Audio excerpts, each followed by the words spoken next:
Hello बच्चों, स्वागत है आपका अपने चैनल डिफेंस ट्यूटर में।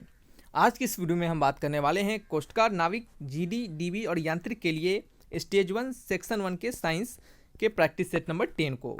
इससे पहले आपके लिए हमने 9 और भी प्रैक्टिस सेट्स को दिया है, तो जिन्होंने भी उन सभी प्रैक्टिस सेट्स को नहीं देखा है तो प्लेलिस्ट से जाकर देख सकते हैं। बच्चे, आपसे रिक्वेस्ट है कि प्लीज़ प्रीवियस ईयर के वीडियोज़ को जरूर देखिएगा, क्योंकि उन सभी वीडियोज़ में जितने भी आपके सिलेबस में टॉपिक्स हैं उन सभी टॉपिक्स से हमने क्वेश्चंस करवाया है। फिजिक्स और केमिस्ट्री के अलग अलग साइंस के हमने बैचेस बताए थे प्रीवियस बैचेज में, तो उन सभी को कंप्लीटली बात कीजिएगा, क्योंकि सभी जो आपके क्वेश्चंस हैं वो आपके टॉपिक वाइज क्वेश्चंस हैं और यहाँ पे हम आपको कंबाइंड क्वेश्चंस दिए जा रहे हैं, क्योंकि अगर कुछ क्वेश्चंस बच गए हों तो वो सारे आपके कवर हो पाए। ठीक है, इसके नेक्स्ट वीडियो से हम आपके चैप्टर इलेक्ट्रिसिटी से रिलेटेड क्वेश्चंस देंगे, सो आप एकदम वीडियोस को देखिएगा और उस इलेक्ट्रिसिटी के वीडियोस में ही हम आपको कुछ न्यूमेरिकल्स भी देंगे। ठीक है, जो भी न्यूमेरिकल्स वाले आपके क्वेश्चंस होंगे वो यहाँ पे आपको न्यूमेरिकल्स लिखे हुए मिलेंगे, सो आपको टेंशन लेने की ज़रूरत नहीं रहेगी। वैसे जो भी वीडियोज़ आपको मिलते हैं उसको कम्प्लीटली वॉच कीजिएगा। वीडियोस डालने में थोड़ा लेट हो रहा है, आज सुबह में आपको नहीं वीडियोस मिल पाया था, कल भी सुबह में साइंस के वीडियोस नहीं मिल पाया था, क्योंकि 2 दिन से हमारे इधर लाइन नहीं है, सो प्रॉब्लम फेस करना पड़ रहा है, तो आप भी बातों को समझिएगा। ठीक है, चलिए स्टार्ट करते हैं वीडियोस लेक्चर्स को। यहाँ पे हमारा पहला क्वेश्चन है, कहा जा रहा है इसमें कि the formula of plaster of Paris, यानी प्लास्टर ऑफ पेरिस का सूत्र है। प्लास्टर ऑफ पेरिस का फार्मूला क्या होता है, तो याद रखिएगा प्लास्टर ऑफ पेरिस का फार्मूला होता है 2CaSO4H2O, यानी कैल्शियम सल्फेट, यानी क्या है CaSO4 calcium sulphate dot H2O। यहाँ कॉमा दिया गया है, एक्चुअल में यहाँ पे डॉट होना चाहिए था, CaSO4 dot H2O, CaSO4 dot H2O।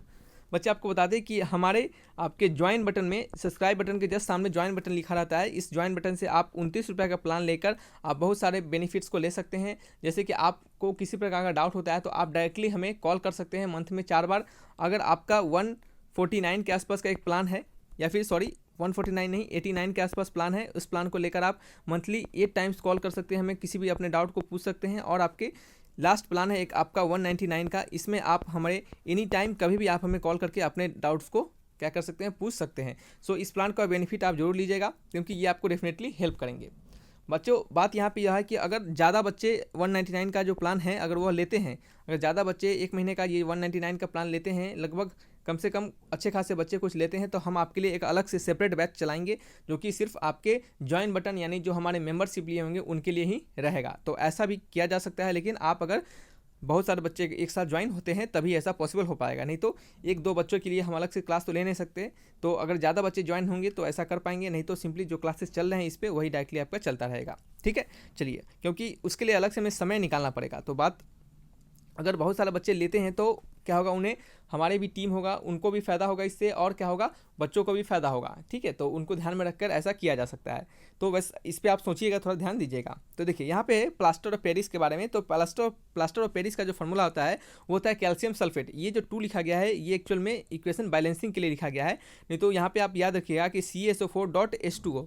यहाँ पे जो H2O होता है ये हमेशा आपको हम बताते हैं कि इस क्वेश्चंस को 2 क्वेश्चन से बनाकर पूछा जा सकता है, पहला क्वेश्चन और दूसरा क्वेश्चन। पहले क्वेश्चन में आपसे यह पूछेगा, क्या पूछेगा कि प्लास्टर ऑफ पेरिस में जो हमारे कंपाउंड होते हैं वो कौन सा कंपाउंड होता है। तो मान लेते हैं ऑप्शन देगा कैल्शियम, मैग्नीशियम, क्या देगा, उसके बाद पोटेशियम और क्या देगा, सोडियम। तो अब क्या ऑप्शन लगेगा, ऑप्शन नंबर ए, यानी कैल्शियम उसमें प्रेजेंट होता है। ठीक है, क्या प्रेजेंट होता है, कैल्शियम प्रेजेंट होता है। नेक्स्ट है क्वेश्चन नंबर 2, इसमें आपसे क्या पूछा जा सकता है, इसको थोड़ा सा ध्यान से सुनिएगा। इसमें आपसे पूछा जा सकता है कि ये जो H2O होता है इसको हम वाटर ऑफ क्रिस्टलाइजेशन के नाम से जानते हैं, वाटर ऑफ, ठीक है, क्रिस्टलाइजेशन, वाटर ऑफ क्रिस्टलाइजेशन के नाम से जानते हैं। और इस वाटर ऑफ क्रिस्टलाइजेशन में आपसे यह पूछा जा सकता है कि प्लास्टर ऑफ पेरिस में कितने वाटर ऑफ क्रिस्टलाइजेशन होते हैं, तो कहिएगा 1, यानी एक उसमें H2O होते हैं, सो वाटर ऑफ क्रिस्टलाइजेशन से कितना हो गया, 1 हो गया।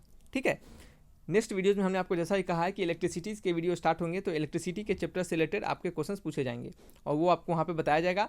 तो याद रखिएगा कि आपके जो साइंस के सिलेबस है उसमें Newton's laws of motion, kinematics, आपके ग्रेविटेशन और इलेक्ट्रिसिटी एंड इट्स एप्लीकेशन, तो ऐसे ऐसे टॉपिक्स भी आपको वहाँ पे दिए गए हैं, तो इनको भी आपको बहुत जरूरी है पढ़ना। और आपको एक और बात कहेंगे कि जो स्टेज 2 के फिजिक्स के जो आपको वीडियोज़ दिए जाएंगे, सेक्शन 2 के, स्टेज 1 के जो सेक्शन 2 के फिजिक्स के जो वीडियोस दिए जाएंगे जीडी वाले बच्चों के लिए, वो आप डीबी वाले बच्चे भी उसके 1-2 लेक्चर, फर्स्ट पहला या फिर दूसरा लेक्चर, दोनों लेक्चर्स को आप देखिएगा, क्योंकि वो आपको वहाँ पे ज़रूरत एकदम डेफिनेटली हेल्प करते हैं, क्योंकि वहाँ पे हम बेसिक स्टार्टिंग में बताते हैं और बेसिक से आपको क्वेश्चंस पूछता है। आपके सिलेबस में भी है, जैसा कि हमने आपको बताया अभी कि सिलेबस में भी ऐसा आपके है। ठीक है, आइए चलिए बातें बहुत हो गई, अब हम बात करते हैं जल्दी जल्दी लेक्चर्स को कवर कर लेते हैं। तो यहाँ पे नेक्स्ट है हमारा the metal that is present in photo film is, ठीक है, the metal that is present in photo film is, यानी फोटो फिल्म में मौजूद धातु है, यानी फोटो फिल्म में आपका कौन सा मेटल प्रेजेंट होता है। तो याद रखिएगा फोटो फिल्म में आपका सिल्वर प्रेजेंट होता है, क्या होता है, सिल्वर प्रेजेंट होता है, ठीक है। चलिए आइए नेक्स्ट क्वेश्चन है क्वेश्चन नंबर 3। इसमें कहा जा रहा है the recent atomic weight scale is based on. देखिए एटॉमिक वेट यानी कहने का मतलब कि हिंदी में पढ़िएगा इसको कि हाल ही में परमाणु भार पैमाने पर आधारित है। कहा जा रहा है कि जैसे एटॉमिक वेट का जो स्केल है वो अभी किस पर बेस्ड है। तो ये जो क्वेश्चन है इसको आप थोड़ा सा समझिएगा कि पहले जो एटॉमिक वेट स्केल था जो कि आपको पीरियोडिक टेबल में पढ़ने के लिए मिलता था, उसमें क्या था कि बहुत सारे एटम, समय के अनुसार बहुत सारे एटम को एक यूनिट मानकर क्या किया गया था, एटॉमिक वेट को नापा गया था। लेकिन हाल ही में जो रिसर्च के बाद हाल ही में बहुत सारे कह सकते हैं कि यूपी जो आपके नोमेनक्लेचर देते हैं IUPAC, उनके द्वारा क्या किया गया था कि जो आपके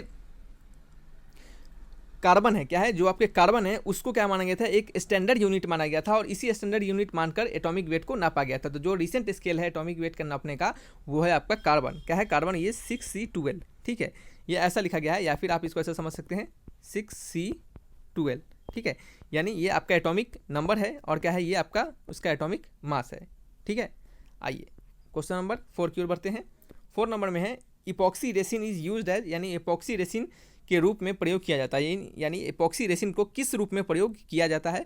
तो इपॉक्सी रेसिन को एडहेसिव के रूप में यूज किया जाता है, यानी चिपकाने वाला, यानी किसी चीज़ में चिपकाने के लिए यूज किया जाता है। जैसे एडहेसिव जानते होंगे, एडहेसिव और कोहेसिव जानते होंगे। तो एडहेसिव और कोहेसिव, जैसे आपने फेविकॉल या फिर फेविक्विक पे देखा होगा तो उस पर लिखा गया होगा एडहेसिव। एडहेसिव कहने का मतलब किसी दो अदर डिफरेंट सब्सटेंस को चिपकाने वाला, ठीक है, और कोहेसिव यानी किसी दो सेम सब्सटेंस को चिपकाने वाला, ठीक है। तो ये कि जो इपॉक्सी रेसिन होता है ये होता है एडहेसिव, ये क्या करता है, किसी दो अदर सब्सटेंस को चिपकाता है। जैसे पेपर को हमने क्या किया, ये पेपर है और ये हमारा क्या है, वाल है, क्या हमारा वाल है, तो पेपर को हमने वाल पे चिपका दिया तो ये क्या हो गया, आपका एडहेसिव हो गया, ठीक है, क्या हो गया, एडहेसिव हो गया।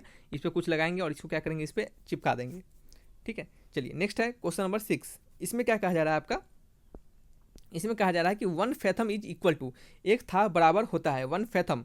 1 फैथम जो होता है क्या होता है, एक प्रकार का यूनिट होता है। तो ये जो यूनिट होता है फैथम, वो 1 फैथम किसके बराबर होता है, 1 फैथम कितने के इक्वल होता है, ठीक है।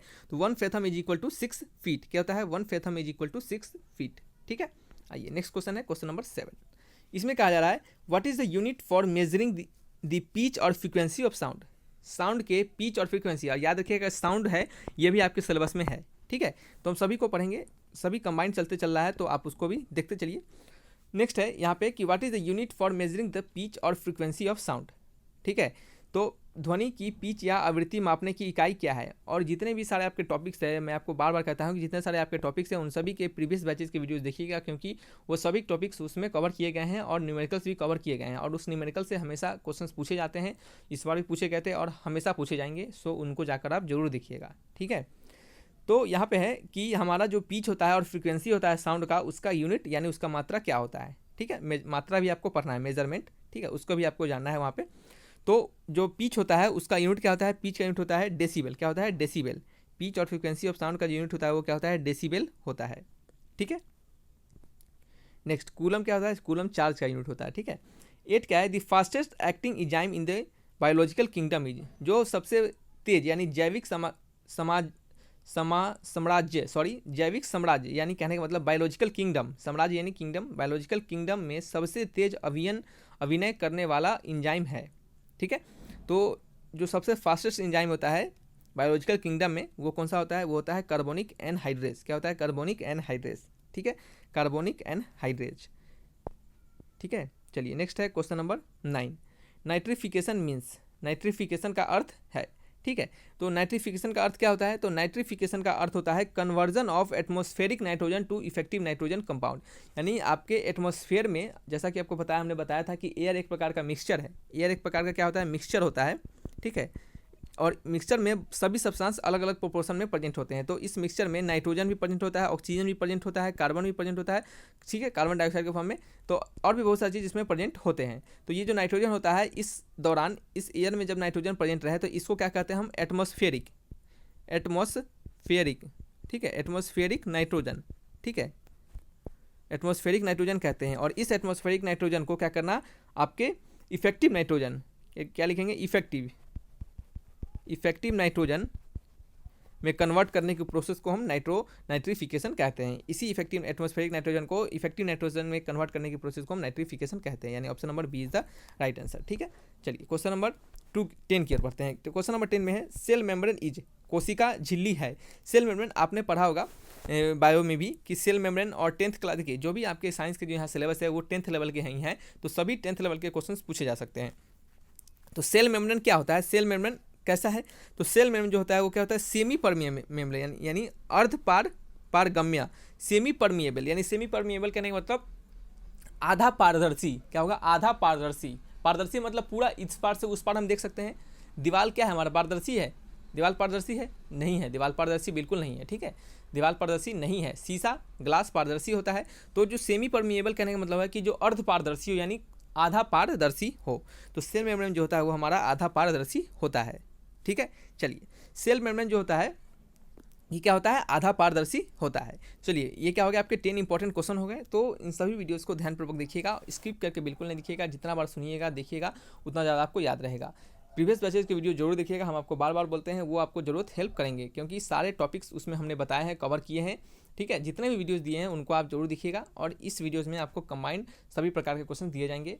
हमारा कोशिश रहेगा कि आने वाले जो वीडियोज़ रखे हैं उसमें इलेक्ट्रिसिटी के क्वेश्चन दिए जाए, ताकि क्या हो, जल्दी से कुछ टॉपिक आपके इंपॉर्टेंट टॉपिक सब कवर हो जाए, फिर बाद में नेक्स्ट हम फिर से कंबाइन करके पढ़ते चलेंगे। ठीक है, चलिए रखते हैं वीडियो को यहीं पे। वीडियो अच्छा लगा तो लाइक एंड सब्सक्राइब जरूर करें। Thanks for watching my video, तब तक के लिए बाय बाय।